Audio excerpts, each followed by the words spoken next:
मैं जिस कंपनी में काम करती हूँ उस कंपनी के शेयर्स मिले मेरे को ESOP स्कीम के अंडर। और पता है वो कंपनी स्टार्टअप कंपनी में आती है, तो क्या टैक्सेशन का बेनिफिट कुछ मिलेगा मेरे को? बेनिफिट मिलेगा आपको। तो चलो इसको एग्जांपल से समझते हैं।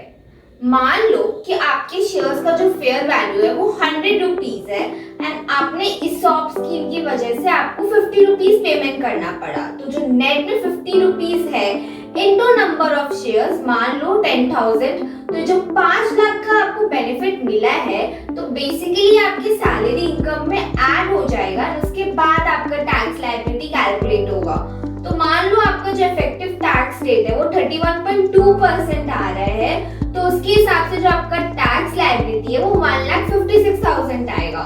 तो नॉर्मल केस में जब आपको शेयर्स मिलता है जिस साल, उस साल के सैलरी इनकम में से ये जो लायबिलिटी है वो आपका माइनस करके एम्प्लॉयर आपको पेमेंट करेगा।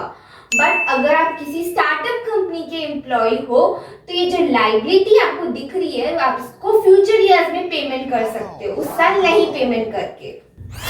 तो फ्यूचर ईयर्स में आपने तीनों में से एक भी कंडीशन फुलफिल कर दी तो आपको लायबिलिटी पेमेंट करना पड़ेगा। जैसे कि अगर आपने शेयर्स ही बेच दिया हो, या फिर आप जो इस कंपनी के एम्प्लॉय नहीं रहे, और या फिर आपका 4 साल एक्सपायर हो गया जब से आपको शेयर्स मिला है, तो आपको लायबिलिटी पेमेंट करनी पड़ेगी।